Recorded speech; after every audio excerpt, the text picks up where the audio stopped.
Hello दोस्तों, कैसे हैं आप सभी लोग। हमें उम्मीद है कि आप सभी लोग अच्छे होंगे और स्वस्थ होंगे और आपकी तैयारी अच्छे से चल रही होगी। दोस्तों, आज हम लोग इस वीडियो में देखने वाले हैं विज्ञान एवं पर्यावरण के प्रश्नों को देखेंगे, जिसमें 1000 प्रश्न दिए गए हैं। इसमें जो है मैंने जो है A1 से लेकर जो है 115 तक जो है करा दिया है, और जो है आज हम लोग जो है 150 के बाद को देखेंगे। तो चलिए आज के हम सेशन को शुरू करते हैं।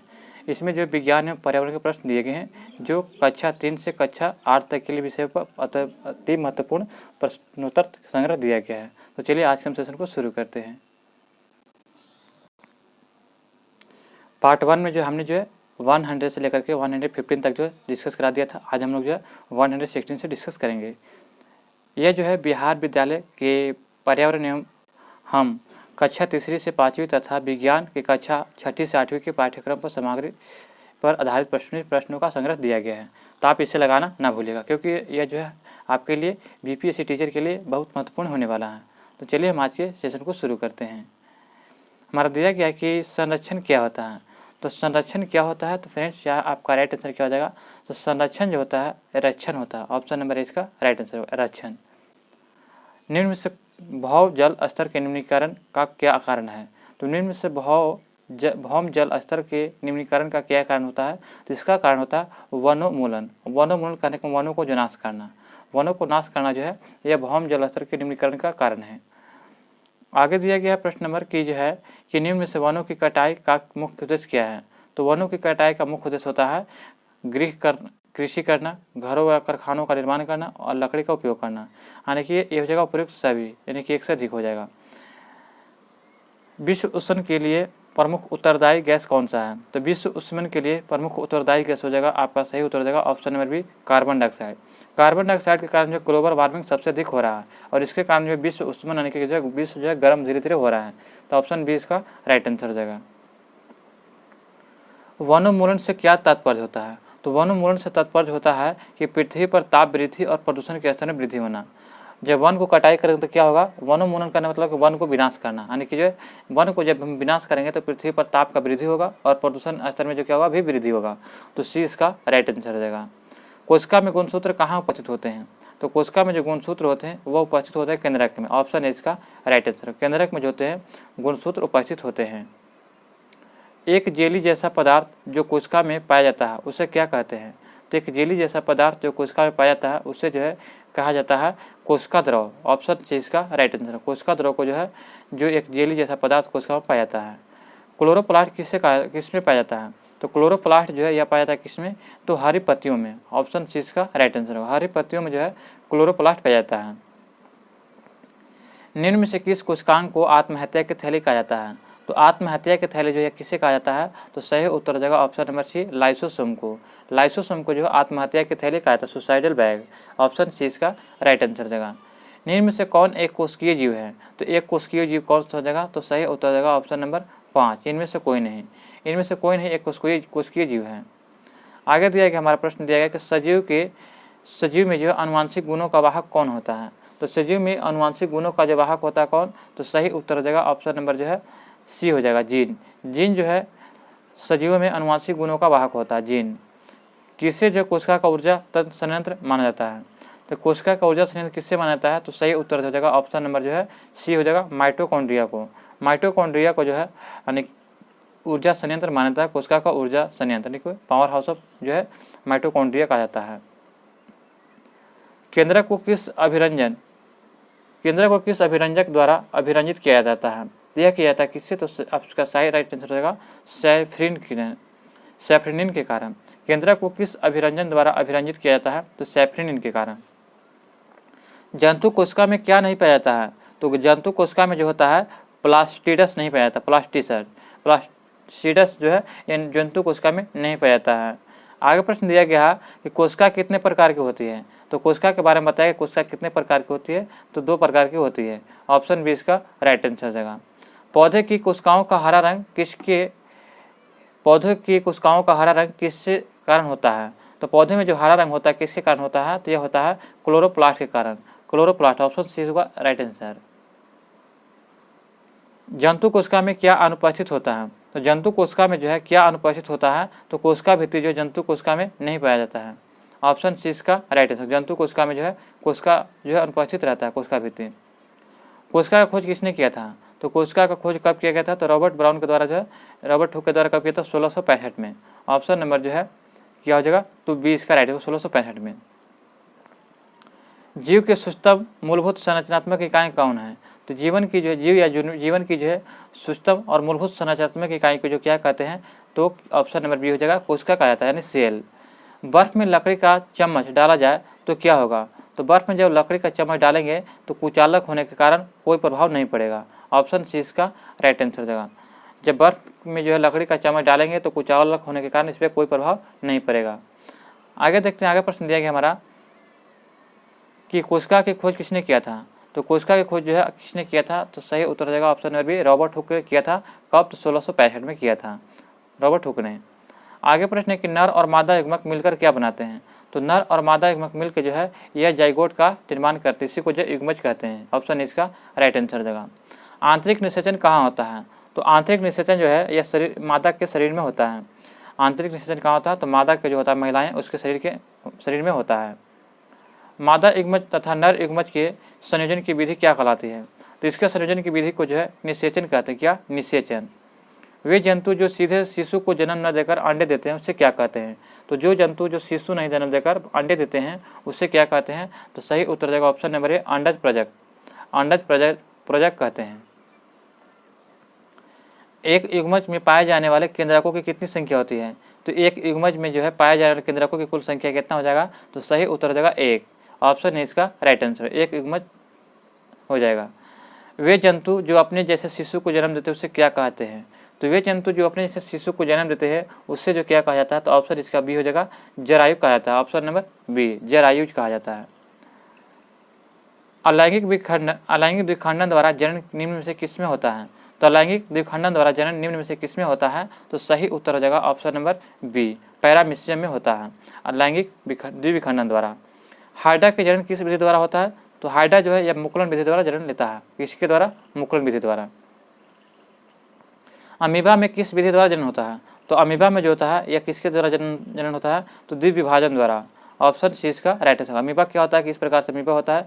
ये क्या होगा कि यहाँ से टूट करके जो है ये दो भागों में बढ़ जाता है, एक इधर हो जाएगा और एक इधर बढ़ जाएगा, इस प्रकार से जन्म लेते हैं। आगे प्रश्न दिया गया है, प्रश्न नंबर है 146 कि बाह्य निषेचन कहाँ होता है? तो बाह्य निषेचन जो होता है यह होता है कहाँ पे? तो मादा के शरीर के बाहर होता है। बाह्य निषेचन कहाँ होता है? तो मादा के शरीर के बाहर होता है। ऑप्शन 20 का सही उत्तर जाएगा। मुर्गी के अंडे के ऊपर क्यों बैठती है? तो मुर्गी अंडे के ऊपर बैठने का कारण क्या होता है? तो उष्मायन के देने के कारण, उष्मायन के लिए। ऑप्शन इसका राइट आंसर। क्या होता है कि उष्मा देता है, उसको गर्म करता है। निम्नलिखित में से किस थर्मामीटर में पारा होता है? तो किसमें थर्मामीटर में पारा होता है? तो सही उत्तर जाएगा क्विक क्लिनिक थर्मामीटर और प्रयोगशाला थर्मामीटर। ऑप्शन सी हो जाएगा, ए और बी दोनों। तो सी इसका राइट आंसर हो जाएगा। अलैंगिक जनन की विधि निम्न में से कौन है? तो अलैंगिक जनन की विधि निम्न में से सही उत्तर हो जाएगा ऑप्शन नंबर 4, आने की जो है उपयुक्त में से एक से अधिक हो जाएगा। अलैंगिक जनन की विधि क्या हो जाएगा? एक से अधिक हो जाएगा। ऑप्शन नंबर 4 हो जाएगा। निम्न में से किसमें मुकुलन द्वारा जनन होता है? तो मुकुलन द्वारा अभी हमने देखा कि हाइड्रा जो होता है इसमें जो है मुकुलन द्वारा जन्म होता है, हाइड्रा और ईस्ट में। तो ऑप्शन सी हो जाएगा, हाइड्रा और ईस्ट में जो है मुकुलन द्वारा जनन होता है। मनुष्य में मादा युग्मज क्या कहलाते हैं? तो मनुष्य में जो मादा युग्मज होते हैं वह अंडाणु कहलाते हैं। क्या? अंडाणु। इनमें से कौन से परिवर्तन यौवनारंभ के दौरान नहीं होते हैं? तो आपका सही उत्तर हो जाएगा ऑप्शन नंबर ए, इनमें से कोई नहीं। इनमें से कौन से जो है यानी कहा गया कि इनमें से कौन से परिवर्तन यौवनारंभ के दौरान नहीं होता? तो इनमें से कोई नहीं हो जाएगा। यौवनारंभ प्रारंभ के साथ ही पौरुष जो है हार्मोन स्रावित होता है, उससे क्या कहते हैं? तो यौवनारंभ में जो पौरुष में जो हार्मोन स्रावित होता है उस हार्मोन को जो है टेस्टोस्टेरोन कहते हैं, टेस्टोस्टेरोन। ऑप्शन है इसका राइट आंसर हो जाएगा। निम्न में से कौन सा गुणसूत्र शिशु का लिंग नर के पुरुष का निर्धारण करता है? तो निम्न में से कौन सा जो है गुणसूत्र शिशु का लिंग नर के रूप में निर्धारण करता है? तो नर किस में होगा? तो सही उत्तर जाएगा ऑप्शन नंबर ए, जब एक्स और वाई जब है हो जाएगा तो नर हो जाएगा, यानी कि जो है बालक जन्म लेगा। तो ये याद रखिएगा। लड़कों के गले में उभरा हुआ भाग क्या होता रहता है? तो लड़कों के गले में जो उभरा हुआ भाग होता है उसे क्या कहते हैं? तो सही उत्तर जाएगा एडम्प, एप्पल या कंठमणि। एडम्प, एप्पल या कंठमणि कहते हैं। जो लड़कों में गला में जो जिस प्रकार से गला होता है तो यहाँ पे गला हो जाएगा। यहाँ पे गला में जो है इस प्रकार से उठा हुआ रहता है, तो इस प्रकार को इसको क्या कहते हैं, तो इसको कहा जाता है एडम्प लेफ्ट एपल कंठमणि। आगे देगा 156 कि मनुष्य की कोशिका के केंद्रक में कितने जोड़े गुणसूत्र पाए जाते हैं। तो गुणसूत्रों की संख्या कितनी जोड़ी होती है, तो सही उत्तर हो जाएगा 23 दूनी 46 जोड़ी होती है, यानी कि बी हो जाएगा 23 जोड़ी। पीड़ित व्यक्ति के स्वस्थ व्यक्ति में एड्स कैसे फैलता है। तो पीड़ित व्यक्ति से स्वस्थ व्यक्ति में एड्स फैलने का कारण क्या होता है, तो उपयुक्त में से कोई नहीं, यानी कि उपयुक्त में से कोई नहीं कहने का मतलब भांजे न साझा करने से, कंधी साझा करने से, एक मच्छर के काटने से, या उपयुक्त में से एक से अधिक। तो उपयुक्त में से कोई नहीं हो जाएगा। ऑप्शन 5 इसका राइट आंसर हो जाएगा। निम्न में कौन जो है मादा जनन हार्मोन होता है। तो मादा जनन हार्मोन जो होता है यह आपका सही उत्तर हो जाएगा, ऑप्शन नंबर ए हो जाएगा। एस्ट्रोजन जो होता है मादा जनन हार्मोन होता है, जबकि जो पुरुषों में जो होता है टेस्टोस्टेरोन होता है। देखिए टेस्टोस्टेरोन जो होता है ये पुरुषों में होता है, जबकि महिलाओं में एस्ट्रोजन होता है। जन्म लेने वाले शिशु के लिंग निर्धारण के लिए जिम्मेदार कोशिका संरचना को क्या कहते हैं। तो उसके जो क्या कहते हैं, तो गुणसूत्र कहा जाता है। ऑप्शन 20 का राइट आंसर हो जाएगा। किशोरावस्था की उम्र क्या होती है। तो किशोरावस्था की उम्र जो है कब से कब तक होता है, तो 11 से 19 वर्ष। 11 से 19 वर्ष की अवस्था को जो किशोरावस्था कहा जाता है। स्त्रियों में होने वाले मानसिक स्राव की समान अवधि क्या होती है। तो स्त्रियों में होने वाले मानसिक स्राव की समान अवधि क्या होती है, तो सही उत्तर हो जाएगा ऑप्शन नंबर ए, उपयुक्त में से कोई नहीं है। स्त्रियों में जो मानव होने वाली मानसिक स्राव की समान अवधि क्या होती है, तो उपयुक्त में से कोई नहीं हो जाएगा, इनमें से कोई नहीं हो जाएगा, क्योंकि लिमिट टाइम नहीं दिया जाता है। कितनी उम्र तक को शैव अवस्था कहा जाता है। तो शैव अवस्था जो है 0 से 4 वर्ष की उम्र को शैव अवस्था कहा जाता है। निम्न में से कौन सा आहार किशोरों के लिए सर्वोत्तम है। तो किशोरों के लिए सर्वोत्तम देखा जाता है, तो सही उत्तर देगा ऑप्शन नंबर बी, रोटी दाल सब्जियां। इसमें जो प्रोटीन होता है दाल में, जिसके कारण जो है किशोरों के लिए सबसे अधिक सर्वोत्तम होता है। प्रोटीन जो है शरीर निर्माण में मदद करता है, ये याद रखिएगा। नेक्स्ट प्रश्न है कि शरीर में होने वाले परिवर्तन किस प्रक्रिया का एक भाग है। तो शरीर में जो होने वाले परिवर्तन है किस प्रक्रिया का भाग है, तो सही उत्तर हो जाएगा ऑप्शन नंबर ए, वृद्धि का। सही ऑप्शन नंबर ए हो जाएगा वृद्धि करने का। वृद्धि क्या है, तो वृद्धि जो है यह प्राकृतिक प्रक्रम है, यह प्राकृतिक रूप से चलने वाला प्रक्रम है, ऑप्शन ए हो जाएगा। नेक्स्ट प्रश्न दिया गया है कि किस अवस्था में मनुष्य के शरीर में अनेक परिवर्तन आते हैं। तो किस अवस्था में मनुष्य के शरीर में अनेक परिवर्तन आते हैं, तो यह अवस्था होता है किशोरावस्था में। ऑप्शन 20 का राइट आंसर होगा। किशोरावस्था में जब मनुष्य के जो है शरीर में अनेक परिवर्तन आते हैं। उस राशि का नाम बताइए जिसका जो मात्रक न्यूटन है। तो मात्रक किसका न्यूटन है, तो बल का मात्रक न्यूटन होता है, ये याद रखिएगा। दाब का मात्रक पास्कल। निम्नांकित बलों में कौन सा संपर्कित बल है। संपर्कित बल कौन हो जाएगा, तो उपयुक्त में से क्या हो जाएगा, संपर्कित बल। तो उपयुक्त में से एक से अधिक, या उपयुक्त में से कोई नहीं। तो आपका इसका सही रहेगा, तो ऑप्शन नंबर हो जाएगा तो 5 हो जाएगा। निम्नांकित बलों में से कौन संपर्कित बल है, तो ऑप्शन नंबर 5 इसका राइट आंसर हो जाएगा। कुएं से पानी खींचना कैसा बल है। तो कुएं से जो पानी खींचना कैसा बल होता है, तो सही उत्तर जाएगा ऑप्शन नंबर जो है यानी कि बी हो जाएगा, अभिकर्षण बल। अभिकर्षण बल जो है कुएं से पानी खींचना होता है।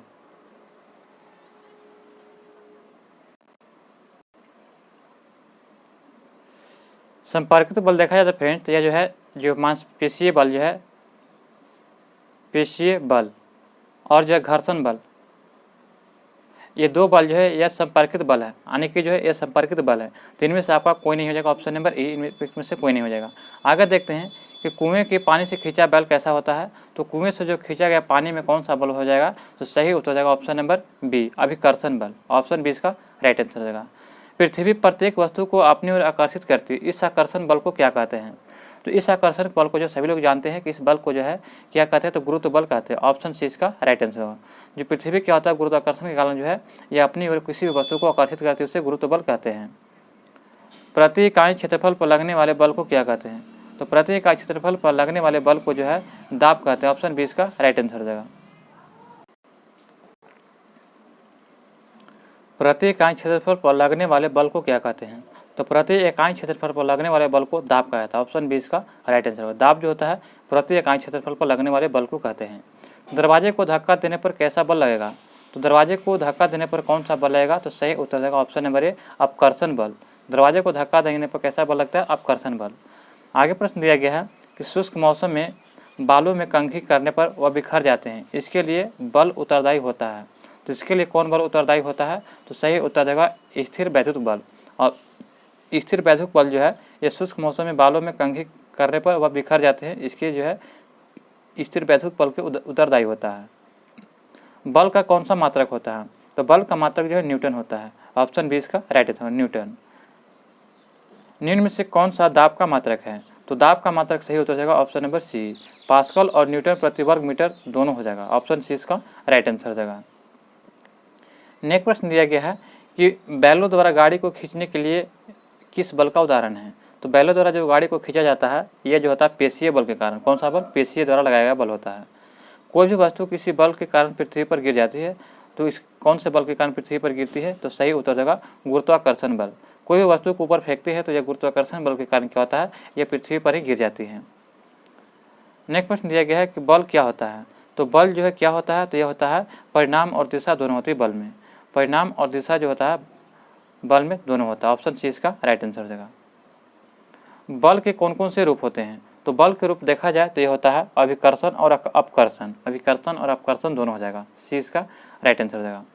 भार का मात्रक क्या होता है? तो भार का मात्रक अभी जो हम लोग जो भार का मात्रक क्या होता है? सही उत्तर हो जाएगा ऑप्शन नंबर 4, उपयुक्त में से एक से अधिक हो जाएगा। न्यूटन भी हो जाएगा और किलोग्राम भी हो जाएगा।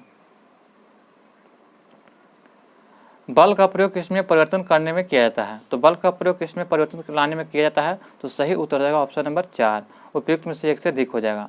बल का प्रयोग जो है किसमें परिवर्तन लाने के लिए करते हैं? तो वस्तु की गति में परिवर्तन लाने के लिए करते हैं और कार्य में। तो ये इसका राइट आंसर होगा ऑप्शन नंबर 4। तरल घर्षण को कम करने के लिए सही आकृति क्या होती है? तो तरल घर्षण करने की सही आकृति क्या होती है? तो सही उत्तर हो जाएगा ऑप्शन नंबर बी, वृत्तीय गति होती है। तरल घर्षण को कम करना है तो वृत्तीय गति की आकृति होती है। जिस तरह के उपयोग से घर्षण कम हो जाता है उससे क्या कहते हैं? तो जिस तरह के उपयोग से घर्षण कम हो जाता है उससे जो है हम लोग क्या कहते हैं? तो अस्नेहक द्रव कहते हैं। अस्नेहक द्रव। जिस तरह के उपयोग से घर्षण कम होता है उसे क्या कहते हैं? अस्नेहक द्रव। आगे दिया गया है कि घर्षण हमेशा क्या होता है? तो घर्षण जो है हमेशा क्या होता है? तो सही उत्तर देगा ऑप्शन नंबर जो है यानी कि 84 का 4 हो जाएगा। होने के उपयोग से एक से अधिक हो जाएगा। वस्तु की गति के विपरीत काम करता है, ये याद रखिएगा। और जो कुछ मामले में हानिकारक तथा कुछ मामले में लाभदायक भी होता है घर्षण बल। कुछ मामले में घर्षण बल क्या होता है? हमेशा जो है हमें घर्षण क्या होता है? हानिकारक होता है। और कुछ मामले में जो लाभदायक होता है। लाभदायक कब होगा? जब हम लोग जो है सड़क पर चलते हैं, अगर उसमें घर्षण नहीं रहेगा तो हम चलते वक्त क्या हो जाएगा? गिर जाएंगे। और घर्षण कहाँ पे जो है हानिकारक होता है? तो कुछ जगह जैसे बर्फ़ पर चलने के लिए रहेगा तो वहाँ पे हानिकारक हो जाएगा। तो ये इसका राइट आंसर हो जाएगा। कहीं पे घर्षण लाभदायक होता है, कहीं पे हानिकारक होता है। तो ये इसका राइट आंसर क्या हो जाएगा? तो उपयुक्त में से एक से अधिक हो जाएगा। आगे देखते हैं कि सबसे छोटा घर्षण बल को क्या कहते हैं? तो सबसे छोटा घर्षण बल को जो किससे क्या कहते हैं? तो सही उत्तर हो जाएगा लोटनीय घर्षण। लोटनीय घर्षण जो है सबसे छोटा घर्षण बल है। घर्षण से क्या उत्पन्न होता है? तो घर्षण से जो है ऊष्मा उत्पन्न होता है। क्या? ऊष्मा। सी इसका राइट आंसर हो जाएगा।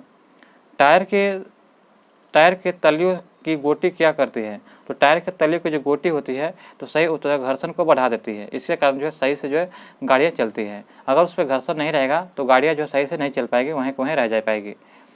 तैलीय सतह से क्या होता है? तो तैलीय सतह से सही उत्तर देगा ऑप्शन नंबर जो है बी हो जाएगा, यानी घर्षण कम हो जाता है। जब तेल उस पर लगाते हैं तो किसी भी तेल सतह पर तेल लगाते हैं तो उसका घर्षण क्या होता है? कम हो जाता है। बर्फ़ पर चलने पर आप फिसल जाएंगे क्योंकि इसमें क्या होता है? तो इसमें होता है कि घर्षण बल क्या होता है? तो कम होता है, जिसके कारण हम लोग बर्फ़ पर नहीं चल सकते हैं। हमें चलने के लिए घर्षण की आवश्यकता पड़ती है। आगे प्रश्न है कि कैरम बोर्ड पर पाउडर छिड़कने से घर्षण पर क्या प्रभाव पड़ेगा? तो देखते हैं कि कैरम बोर्ड जब खेलते हैं तो जो घर्षण को जो है क्या करने के लिए यानी कि कम करने के लिए जो है यानी कि उस पर क्या करते हैं? पाउडर छिड़कते हैं। तो ऑप्शन नंबर क्या हो जाएगा? तो इसका राइट आंसर होगा ऑप्शन नंबर बी हो जाएगा, घर्षण को कम करने के लिए। कौन से वाहनों के टायर खांचेदार होते हैं? तो खांचेदार होती है किसका हो जाएगा? तो उपयुक्त में से एक से अधिक होती है। कारों के, ट्रकों के जो होते हैं टायरों जो है खांचेदार होती है। तो याद रखिएगा ऑप्शन 4 का राइट आंसर होगा। किस बल के कारण फर्श पर लुढ़कती हुई गेंद कुछ समय बाद अपने आप रुक जाती है?